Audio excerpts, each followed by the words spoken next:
அதி நிச்சயமாக நீங்கள் எந்த வியாதியில் இருந்தாலும் சரி, இன்று கர்த்தர் உங்களுக்கு விடுதலை கொடுப்பார். நிச்சயமாக விடுதலை கொடுப்பார்.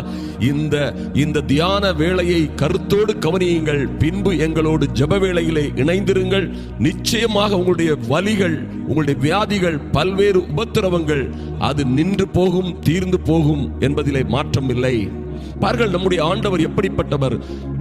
யோபு 9ஆம் அதிகாரம் 10ஆம் வசனத்தை பார்த்தீர்களானால், அவர் ஆராய்ந்து முடியாத பெரிய காரியங்களையும் எண்ணி முடியாத அதிசயங்களையும் செய்கிறார் என்று வேதத்தில் எழுதப்பட்டிருக்கிறது.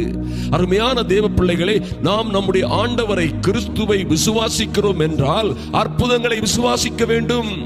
ஐயா, நாம் கிறிஸ்துவை, நம்முடைய ஆண்டவரை விசுவாசிக்கிறோம், அவர்தான் இரட்சகர் என்றால் அவர்தான் விடுவிக்கிறவர், அவர்தான் சுகமளிக்கிறவர் என்று விசுவாசிக்க வேண்டும். விசுவாசம் இல்லாமல் தேவனுக்கு பிரியமாயிருப்பது கூட